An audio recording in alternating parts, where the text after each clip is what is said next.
Welcome, friends, to the Probate Nation. My name is Richard Ruddy. Tonight we will tackle the benefits and challenges that joint accounts present before someone dies, and then in probate after their death. Probate is very much like traveling on a slow-moving steam engine train, which calls to mind the train trip many years ago of famous Supreme Court Justice Oliver Wendell Holmes. When approached by the conductor to confirm passenger tickets, Justice Holmes could not find his ticket. The conductor recognized who he was and said that would not be a problem. But Justice Holmes dissented. While he had purchased a ticket, he needed to know where he was going.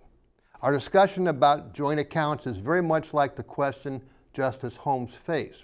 Where do you intend this joint account to end up when you pass away? And is this the best way to get there? We are fortunate to have with us tonight two Virginia trust and estate attorneys who will begin our investigation of how best to deal with joint accounts. So let me get this journey started by introducing our distinguished guest. Our first guest is an attorney with Yates, Campbell & Hogue in Fairfax, Virginia. She practices in the areas of trust and estate planning, administration, and elder law. She previously clerked for the Fairfax Commissioner of Accounts, John Rust. She is a member of the Fairfax Bar Association and the Virginia Bar Association, and currently serves as co-chair of the Fairfax Bar Association's Wills, Trust, and Estates section. Our second guest is an attorney with Atwell, Troxell & Lee in Leesburg, Virginia. Her practice focuses as well on estate planning, trust and estate administration, as well as guardianships and conservatorships.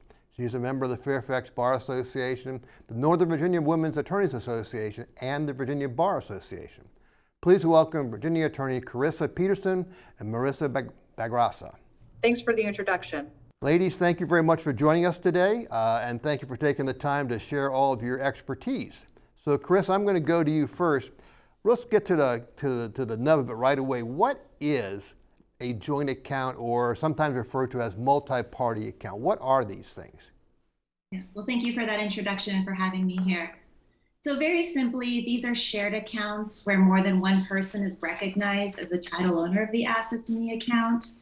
Practically speaking, this means that any person named on the account has the right to access the assets of the account at any time. Okay. Please go ahead. I didn't mean to interrupt you. Upon the death of the joint account holder, the assets automatically pass to the surviving account holders. And a multiple party account can be anything like a joint account, payable on death account, or a trust account where a trustee is recognized as a legal owner of the account but manages the assets for the benefit of another. Okay, so I was going to ask you, you've given some great examples, but a lot of folks don't realize that, POD accounts are considered joint accounts. And that's good to know. Now, who typically do you find in your practice will set up joint accounts? And most commonly, you see these accounts set up between spouses, between maybe an aging parent and a child, or even between an elderly person and a trusted friend or advisor. And typically, well, I know we hadn't talked about this, but typically the purpose behind folks putting somebody on the joint account is to help them manage their affairs. Is that what you typically find? That's what you would see, yes. You would see, again, in the situation of an aging parent and a child, a parent may put a child on the account so that the child can help the parent pay their bills and stay on top of their finances. Now, does a joint account automatically have a survivorship component to it, or is there a distinction? So, no mention of survivorship is actually necessary with these accounts. When joint account holder dies, the money of the account does belong to the surviving party. Okay, so but you can go to when you go to the bank, you can indicate, I understand at least, that you can mark on the form no survivorship. Is that correct when you set the account up? You can, but I think by more commonly, the account is default set up as survivorship account. Okay, good. Well, that's good to know. So what happens to a joint account between spouses if they get divorced? So during the marriage, the account belongs to each person equally. After divorce, the joint account is converted to a tenancy in common, account and the right of survivorship is revoked. The assets would then be divided 50-50 between the divorcing spouses unless the divorce order declares otherwise. Okay, that's good to know. So it does become basically tenants in common. So let's, Marissa, I'm going to go to you now. Let's talk about the process of creating the joint account. What are some of the decisions, Marissa, that people have to make on bank forms when a joint account is created? Well, thanks so much, Richard, and thank you for having me. So the biggest decision that account owners need to make is whether or not there will be survivorship on the account. Okay. Okay, good. Yeah, and I do know, I just noticed on the form that I at the bank when I was in the other day, that they have two blocks, and one block says with survivorship and one block says with no survivorship. So that seems to be following what the statute requires. When funding the joint account, it's important to keep, is it important to keep good records as to who contributed to the account? Yes, absolutely. That's a very crucial part of record keeping as we have these accounts going.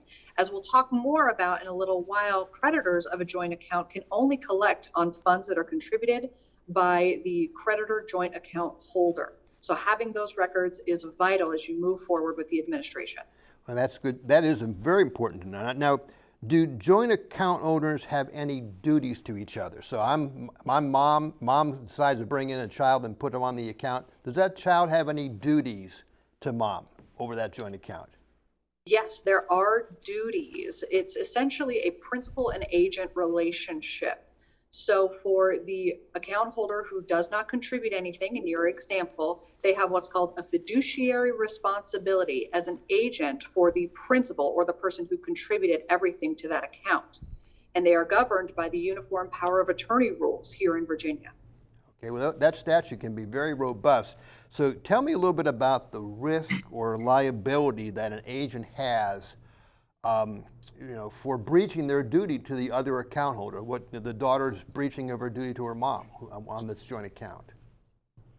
If there is any issue with misappropriation of those assets, the type of restoration there is the value of that principal's property to what it would have been had the violation not occurred, as well as attorney's fees and costs paid on top of that for anything that the agent pays. That's very interesting. I think it's important for folks to know that the statute actually does enunciate the fact that you can recover attorney fees if we have to go to court to do so. Chris, I'm going to come back to you now and talk about the payable on death designation. Tell me, I just told it, but what does POD mean? So POD does stand for payable on death. It's an account where the owner names who will receive the account assets upon their death. So in other words, the account holder designates the beneficiary of the account. People may commonly encounter these types of beneficiary designations with their life insurance policies or retirement accounts. Okay. Now, so I can if I set up this bank account or savings account, even though I've named someone as a joint owner, I can put a POD, even if I don't name somebody, I can do a POD designation on the account? Is that correct? That's right. That's right. So bank accounts, including checking and savings accounts, can also have POD beneficiaries named on them. So tell our audience, what's the advantage of that POD designation on that account? It's just in my name, but I put the POD designation. What does that help? How does that help me? So one reason why someone may want to utilize a POD designation is to just simply avoid probate. So when the account owner dies, the named beneficiary automatically receives the assets. There's no need for anyone to go over court and open up an estate to access the funds. Also, an account owner may want to ensure that assets of the account are readily available to their beneficiary upon their death without having to go so far as naming them as a joint account holder. So the POD designee, at least while mom's alive, they have no ownership rights in that joint account. Is that right? That's correct. Okay. Now, obviously, there seems always to be disadvantages with these types of tools. What are the disadvantages of a POD designation? So exactly that. One of the disadvantages could be that the named beneficiary would have no ability to access the funds during the life of the account holder. They would only be able to access the assets upon the death. So if the account holder, for example, needed assistance paying bills, the POD beneficiary would not have the authority to do so. Okay. Another disadvantage is that an account holder may not be able to name contingent beneficiaries in the event that the first named beneficiary dies before them. So I think it would be important to revisit one's named beneficiaries regularly. I think that the contingent beneficiary, that not being available, I think is an important consideration. Now, if there is a revocable trust, let's just say that mom has a revocable trust in place, can she name could we name the revocable trust as the beneficiary of that account on the POD? Yes, you should be able to do that. An account holder, not everybody who has a trust necessarily funds it by transferring assets to the trust during their life. So in this case, a trustee would likely need to present to the financial institution a certified copy of the death certificate for the account holder, as well as a certification of trust outlining the trust's essential terms, including the then serving trustee.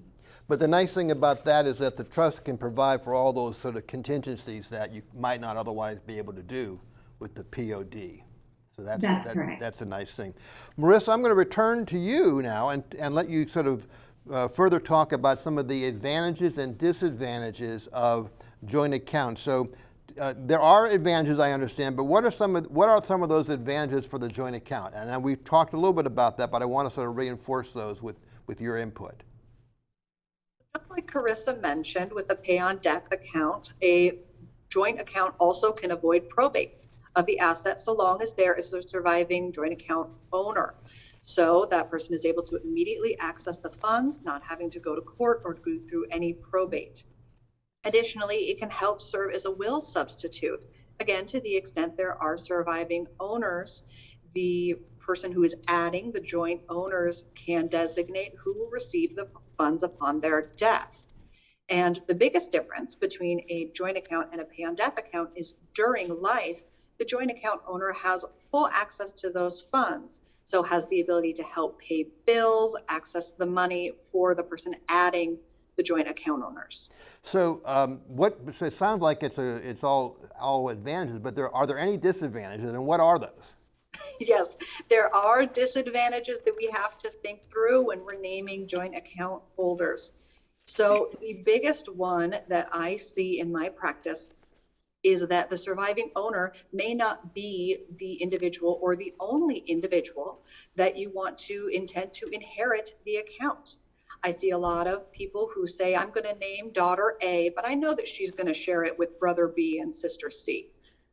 Well, that doesn't always necessarily happen. And when you have a joint surviving owner, it is theirs and they have no obligation to give it to anyone else. The other potential disadvantage we see is what happens to that surviving account owner. If that person passes away or becomes incapacitated, then you don't have the benefits of immediate access to those funds. Okay. I'm sorry, did you want to add anything else? Well, some other disadvantages is we have some creditor liability for a joint account owner. A creditor is able to attach a claim to the extent of contribution to a jointly held asset. The only exception there is for married joint account holders. There's an assumption of a 50-50 contribution share. Mm-hmm. Okay. And we'll talk about this a little more later, but there are also some tax implications for a surviving owner. Well, I think that's important, and we're going to get to that in a second. I think the creditor access to the account is important. Is there any way to avoid exposure to creditors of the person being added to the joint account? Certainly, but it's not an answer that a lot of my clients like to hear, and it's don't add them as a joint owner. Yeah. The negative is not always received very positively by clients like that. So, but if we need to be able to have access to the account, is there any sort of workaround that we can use to allow someone to have access to the account so they can take care of mom's bills, but not have that creditor exposure? What I recommend to my clients is that they execute what's called a durable general power of attorney. Mm-hmm. And that's a document that allows you to act on someone's behalf as a legal proxy for any sort of legal or financial matters during their lives. And if you put that document on file with your bank account, then that person is able to come in, access funds, make sure that you keep the trains running but they're not a joint owner. So we don't have that creditor issue. And we also don't have the inheritance issue because there's no ownership of that account after the death of the account owner. I think that's a very good point. I think we want to emphasize that during our program. Now, when I'm on a joint account, we have mom and we have a daughter. Mom dies, daughter takes the account as a joint holder. Is daughter now with that joint account liable for any of mom's debts in the estate? Maybe, which again is an answer that my clients don't like to hear. So there are a lot of ifs in this scenario. If an estate does not have sufficient assets to pay all of its debts, and if the estate receives a written demand by a creditor within 2 years of the date of death of the individual, then yes, those jointly held assets can be available for creditors, again, up to the amount of contribution by the deceased account holder. Okay, there are a lot of ifs, but it is a window that there is some exposure. And that, of course, is good to know from a probate standpoint. Carissa, I'm coming back to you now because I know Marissa mentioned about this, but you know, there are apparently some potential tax issues associated with making someone a joint owner of the account. So does a gift occur when the account is created, or when does a gift occur? So ownership of the funds in the joint account is in proportion to the net contribution made by each of the persons named on the account. So what you put in the account is yours. Simply funding a joint account with solely owned assets does not constitute a gift to the other joint account holder. So in that situation, there would be no gift. Okay. And so when would a gift potentially occur during mom's lifetime? Mom and daughter on the account together. So one example would be, again, going back to the parent who adds the child to her account so that the child can help pay the bills. Right. The child doesn't contribute any of their own funds to the account, but maybe parent tells child, hey, I'd like to buy you a new car. Why don't you go and use the funds in this account to go and do that? Right. So if the child then goes and uses funds from that joint account to buy that car, the parent would be making a gift to that child. Now, each year, every taxpayer can make gifts to an individual up to a particular amount, known as the annual exclusion limit, without the need to file a gift tax return. But to the extent that the amount withdrawn exceeds the annual exclusion, then the joint account holder should be aware that filing of a gift tax return would be required. Okay, so I think the key there, of course, is that taking the money out is when for the benefit of the non-contributors, when the gift gets triggered. So that's the key thing to keep in mind. Marissa, I'm going to come back to you, and as we kind of walk through the final thoughts here about pitfalls of a joint account. You know, I recall this story before I get into that. I recall this story about a well-known attorney who found himself at heaven's gates, confronted by St. Peter, and the lawyer protested that it was a mistake, that he was only 52 years old and far too young to be dead. And St. Peter, looking down his glasses and looking at his paper, said, well, that's strange, because according to your timesheet, you're actually 89 years old. Okay, so good records. There are some common pitfalls for joint accounts, and we're going to talk a little bit about that. And I know you're going to mention the importance of keeping good records, but can you go ahead and talk a little bit about some of the common pitfalls with joint accounts? Certainly. So while all account owners are alive, any owner has the ability to request all of the funds be paid to him or her. So even if we have our scenario where mom has added one child for record keeping, there is nothing stopping that child from going into the bank and withdrawing the amount. We never like to think about that scenario, but unfortunately, those things can happen. And there's also the risk of this lack of record keeping, like you mentioned, can muddy the waters of who contributed what and when, which is information that we need for creditors. So what recommendations do you have to secure and protect the joint account from litigation while all joint account owners are living? What do you recommend? Well, it starts at the beginning. When you go to the bank to add that joint account owner, be very mindful of those checkboxes, like you mentioned, when you're signing up. And I also recommend that you keep a copy of that paperwork among the files so that if there's any question with regard to what you intended for survivorship, it's there in the documents. Also, we always want to keep really good records, one, of contributions into the account for our creditor liability issues, and two, for how the funds come out, which goes to the principal and agent liability. We want to make sure that the funds are being used as all of the parties intend. So if mom decides she wants to have daughter go buy a car, as Carissa had suggested, we want to make sure that we document clearly that mom had capacity to make that decision and that it was actually her decision and all those good things, so that if this comes up after mom passes away, that we have some records to support that particular disbursement. Yes, absolutely.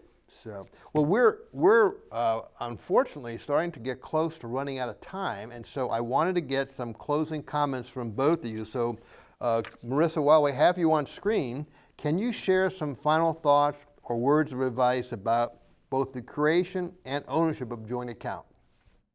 Well, joint accounts can be a really useful and powerful tool. I don't want to scare anyone away from utilizing them, but you need to be very mindful of your intent for the account when you establish it. Don't rely on promises or oral representations. You need to have everything really clearly documented, and that's going to make everything a lot easier in the end. Carissa, how about yourself? Any final thoughts you want to share about joint accounts that our viewers should know from this particular program? Yeah, so while joint accounts can be used as tools to avoid probate, they don't account for situations where a joint owner predeceases the other joint owner, or issues of incapacity in the surviving account owner. So it's important to be, again, mindful about how these accounts are being used.